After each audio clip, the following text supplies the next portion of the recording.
우리 함께 사도행전 5장 말씀을 같이 보겠습니다.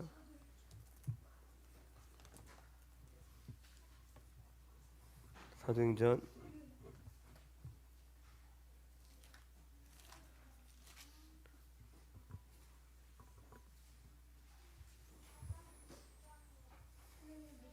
5장 1절에서 6절까지 말씀입니다. 사도행전 5장 1절에서 6절까지 한번 읽어봅시다. 사도행전 5장 1절에서 6절까지 말씀을 같이 읽어보겠습니다.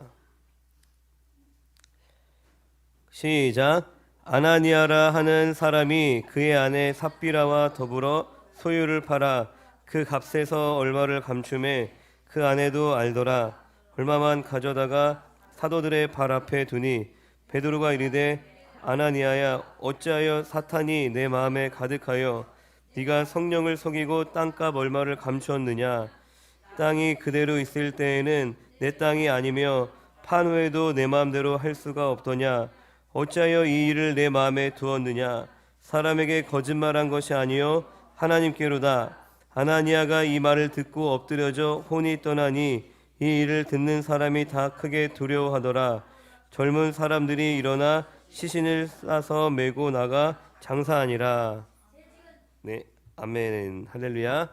네, 이제 성령 충만하던 초대교회에 한 가지 충격적인 사건이 발생을 하죠.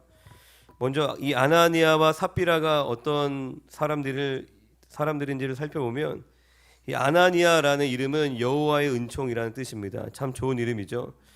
이 이름은 유대인들 간에 흔히 있었던 이름입니다. 그리고 삽비라라는 이름은 이제 성경에서 이 부분에만 나타나는 이름이지만 히브리어로 사피르, 이제 청옥이라는 단어에서 유래된 것으로 보아서 이 삽비라는 아름답다라는 뜻입니다. 이 아나니아와 삽비라 부부인데 그들은 교회에 구제금, 어려운 사람을 돕기 위한 구제금을 기부하기로 서로 이제 동의를 했어요. 그런데 말씀에 읽은 것처럼 사탄의 유혹을 받아서 부부가 서로 짜고 사도들과 성령을 속이는 죄를 범하고 말았습니다. 이 부부의 이름은 참 아름답고 거룩한 이름인데 이 물질의 눈이 어두워져서 사탄의 유혹에 빠진 것입니다. 문제는 이 부부는 서로 상대방이 잘못된 생각을 가지고 있다는 것을 알고 있었죠. 하지만 책망하고 바로잡아주지 못했다는 것입니다. 부부가 물론 각각 하나님과 인격적인 관계를 맺고 또 잘못한 것을 하나님 앞에 각각 책망을 받겠지만 또한 부부는 한 몸입니다. 그래서 한 사람의 잘못에 대해서 하나님께서는 부부 모두에게 책임을 물으십니다. 특별히 가정의 대표인 남편에게 더 큰 책임을 물으시죠. 하와가 먼저 선악과를 먹고 아담에게 주었지만 성경은 누구의 죄라고 말하죠? 아담의 죄라고 말을 하고 있습니다. 물론 저는 몰랐는데요, 저희 남편이 그런 잘못했는지 몰랐는데요 라고 반문할 수 있지만 부부 사이에 몰랐던 것도 잘못입니다. 구체적인 세세한 사건 하나하나를 다 알지는 못할 수 있죠. 하지만 상대방이, 이 배우자가 하나님과 멀어져 가는 것을 옆에서 분명히 느낄 수가 있습니다. 그런데 배우자로서 상대방의 신앙 상태에 대해서 영적인 책임감을 가지지 않았다면 그것도 잘못이라는 것입니다. 이 가정은 국가의 기초이고 하나님 나라의 기초입니다. 이 아나니아와 삽비라 사건을 통해서 이 예맘교회 각 가정들이 더욱 굳건한 믿음의 가정으로 세워지기를 주님의 이름으로 축원드립니다. 그리고 아직 미혼인 성도님들은 지금부터 믿음의 가정에 청사진을 그리고 또 기도로 준비하시기를 주님의 이름으로 축원드립니다. 네, 더 믿음의 가정으로 굳건하게 세우기 위해서 첫 번째, 부부는 서로에게 정직해야 합니다. 할렐루야. 믿음의 가정의 목적은 거룩입니다. 왜냐하면 거룩한 삶을 통해서만 하나님께 영광을 돌릴 수 있기 때문입니다. 우리가 하나님께 영광을 돌린다는 것이 내가 하나님을 위해서 무언가를 더 해드리는 것이 아닙니다. 내가 하나님을 위해 유명한 사람이 되고 내가 하나님을 위해 큰 성공을 거두지 않아도 하나님은 이미 충분히 영광스러운 분이십니다. 그 하나님의 영광이 나를 통해서 이 세상에 나타나려면 나의 삶이 거룩해져야 한다는 것입니다. 그렇다면 거룩이 무엇일까요? 거룩은 종교 생활을 열심히 하거나 사람들 앞에서 내가 괜찮은 사람인 척, 믿음 좋은 사람인 척, 이 보여지는 내 겉모습만 신경 쓰는 것이 거룩이 아닙니다. 진정한 거룩은 오직 회개를 통해서 가능한 줄로 믿습니다. 나의 의로운 행위가 아니라 오직 그리스도의 보혈을 통해서만 우리는 거룩해질 수 있는 것입니다. 가정이 거룩해지려면 그래서 회개하는 가정이 되어야 하는 것입니다. 이 회개하는 가정이 하나님께 영광 돌리는 가정이 될 수 있기 때문입니다. 그럼 가정에서의 회개가 어떻게 이루어질까요? 가정에서의 회개, 서로의 죄를 솔직하게 고백하는 것입니다. 할렐루야. 부부 사이에 가장 중요한 것이 정직인데 특히 죄에 대해서 정직해야 합니다. 내가 어떤 치명적인 실수를 할지라도 배우자에게 정직하게 고백할 수 있어야 합니다. 내가 오늘 사람을 죽였어요. 뭐 이런 이야기를 할지라도 내가 오늘 1억을 사기쳤어요. 그리고 내 연약함에 대해서 서로에게 도움을 요청할 수 있어야 됩니다. 부부 사이에는. 물론 경우에 따라서 상대방에게 내 죄와 연약함을 오픈하는 게 어려울 때도 있습니다. 뭐 서로 사이가 안 좋거나 내 연약함을 이야기했는데 잘 수용되지 않고 오히려 비난을 받으면 마음이 다쳐버릴 수도 있겠죠. 그럼 어떻게 해야 되죠? 갈라서야 되나요? 그럼에도 불구하고 다시 배우자에게 마음을 오픈하기 위해서 용기를 내야 합니다. 그리고 정직은 신뢰의 문제이기 때문에 상대 배우자도 다 느낍니다. 아, 이 사람은 나를 온전히 신뢰하지 못하는구나. 나에게 정직하지 않는구나. 나에게 마음을 오픈하지 않는구나. 상대방도 다 충분히 느낄 수 있다는 것입니다. 아, 그러면 나한테 마음 닫았네. 나 신뢰하지 않네. 그냥 그래. 될 대로 되라. 그렇구나. 마음을 닫은 채 살아가면 그것은 부부관계를 포기하는 것입니다. 먼저는 하나님께 기도하며 겸손히 도움을 구해야겠지만 부부관계는 결국 부부 스스로가 해결하기 위해 노력을 해야 합니다. 서로의 죄에 대하여 정직할 수 있어야 하고 그래야 거룩한 가정이 될 수 있는 것입니다. 그리고 거룩한 가정이 되기 위해선 부부가 서로를 책망하고 또 서로의 잘못된 부분을 바로잡아 주어야 합니다. 상대방을 무조건적으로 내가 수용만 해줘서 결코 거룩한 가정이 될 수 없습니다. 사랑은 오래 참는 것이지만 또한 사랑은 불의와 함께 기뻐하지 않습니다. 그냥 내가 가만히 있는 것만이 오래 참는 것이 아닙니다. 내가 상대방을 포기하지 않고 내가 상대방의 연약함을 인내하지만 때로는 서로에게 권면을 해야 한다는 것입니다. 특별히 남편은 아내를 다스릴 수 있어야 합니다. 크고 작은 갈등을 빚을 수도 있지만 이 먼저 관계에서 우리가 갈등이나 다툼을 바라보는 그 시각이 바뀌어야 합니다. 할렐루야. 우리가 서로의 잘못을 지적하고 또 잘못을 바로잡아 주기 위해서 애를 쓸 때 크고 작은 갈등을 빚을 수 있다는 것입니다. 물론 이제 불필요한 갈등은 줄여야겠지만 이 갈등 자체가 무조건 나쁜 것은 아닙니다. 여러분들 뭐 제가 음식을 많이 해본 건 아니지만 뭐 어떤 반죽을 할 때 많이 주무르면 주무를수록 더 그 반죽이 부드러워지더라고요. 그리고 방망이로 두들길 때는 더 열심히 많이 두들길수록 더 부드러워집니다. 그리고 서로의 모난 부분은 부딪히면서 어떻게 되죠? 깎이고 다듬어지고 부드러워집니다. 물론 부딪힐 때는 소리가 나기도 하고 부딪힐 때는 때론 아프기도 합니다. 그런데 갈등이 싫어서 다툼이 싫어서 무조건 피하기만 하면 어떻게 될까요? 내 마음이 거칠거칠한 채로 그냥 살아가는 것입니다. 다듬어지지 않고 부드러워지지 않고 내 마음이 딱딱하게 굳어진 채로 그냥 살아가는 것입니다. 내 마음이 뾰족뾰족한 채로 그냥 살아가는 것입니다. 겉으로는 아닌 척, 괜찮은 척 할 수 있지만 우리가 관계를 통하여 연단받지 않는 사람의 마음은 어린아이의 마음과 같습니다. 매우 이기적이고 매우 나약한 마음이라는 것입니다. 하나님은 이처럼 관계를 통해서 우리를 성숙하게 만드시는데 그런 과정에서 이 갈등이라는 것은 불가피하다는 것입니다. 할렐루야. 앞서 말씀드린 것처럼 불필요한 갈등을 피해야겠지만 이 갈등 자체를 부정적으로 생각하고 무조건 피하려고만 하면 안 된다는 것입니다. 우리가 결혼하기 전에는 그럭저럭 나를 포장하고 갈등을 피하며 살아갈 수 있죠. 어쩌다 한번 보니까. 그런데 부부의 관계에서는 그게 가능하지 않습니다. 부부의 관계에서 나를 속이고 나를 감추는 것은 불가능하다는 것입니다. 우리가 인생을 살아가면서 갈등을 피하고 마음을 숨기고 내가 괜찮은 척 포장하는 방법을 우리가 배우려 하는 것이 아니라 갈등을 잘 해결하는 방법을 우리가 배워야 한다는 것입니다.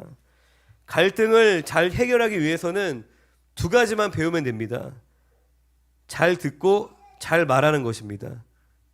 할렐루야. 상대방이 자신을 나에게 솔직하게 표현할 때 내가 뭔가 지적받는 것처럼 또 내 수치가 드러나는 것처럼 느껴집니다. 그러면 우리의 반응이 보통 어떠죠?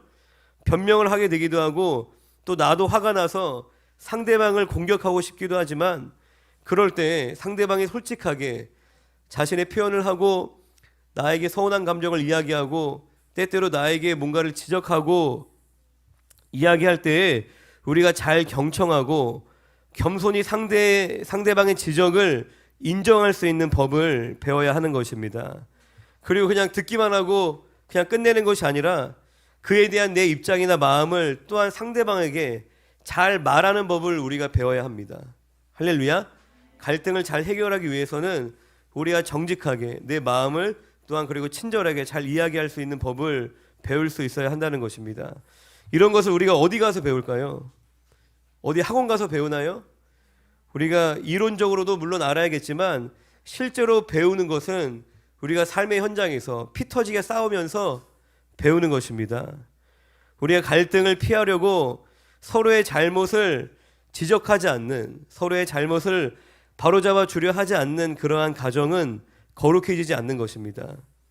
예수님과 깊이 연합할 수 없다는 것입니다. 그리고 가정이 더 믿음으로 거룩하게 서기 위해서는 그 가정의 건의와 질서가 잘 세워져야 온전한 죄의 처리와 회개가 이루어질 수 있다는 것입니다. 우리가 유혹이라는 것은 싸우는 게 아니죠. 여러분들 유혹을 싸워서 이길 수 있나요? 내가 술집 가서 술 안 마실 수 있어요? 그 여자친구하고 남자친구하고 어두운데 둘이 들어가갖고 마음 지킬 수 있어요? 유혹은 우리가 피해야 하는 것입니다. 하지만 죄는 우리가 싸워서 이겨야 하는 것입니다. 그리고 죄의 특성은 죄는 다스려져야 한다는 것입니다. 할렐루야. 죄를 우리의 힘으로 이길 수 있나요? 내 힘으로 죄를 온전히 이길 수 있다면 예수님이 십자가에 달리실 필요가 없으셨을 것입니다. 그런데 죄라는 것은 내 노력과 의지로만 이길 수 있는 그런 성격의 것이 아닙니다. 앞서 말씀드린 것처럼 우리가 죄는 회개를 통해서 이길 수 있는데 이 회개에 우리가 이르기 위해서는 이 권위 있는 말씀이 우리에게 임해야 합니다. 그러니까 이제 하나님의 그 권위 있는 말씀이 우리에게 선포되기 때문에 죄인들 안에 회개가 일어나는 것입니다. 할렐루야. 권위 있는 하나님의 말씀을 통해서 제가 무엇인지 깨닫고 그리고 그 하나님을 경외하는 두려워하는 그 마음으로 인하여서 우리 안에 회개가 터져 나올 수 있다는 것입니다. 인간은 스스로 죄를 깨달을 능력조차 없습니다. 하나님을 경외함으로 그분의 권위를 내가 느낄 때에 우리가 진정한 회개를 할 수 있는 것입니다. 그런데 만약에 내게 권위자가 없다면, 내가 두려워하는 대상이 없다면, 내가 순종하는 대상이 없다면 그 사람의 죄는 잘 다루어지지 않습니다. 예를 들어서 아내가 남편을 권위자로서 신뢰하고 존중하지 않으면 남편이 아내에게 잘못을 지적하고 아내에게 뭔가를 건면해도 아내가 그거를 겸손히 듣겠어요? 겸손히 듣고 회개하지 않죠. 남편을 권위자로서 존중하고 인정하지 않으면은 너나 잘해 임마 뭐 그런 얘기 하겠죠.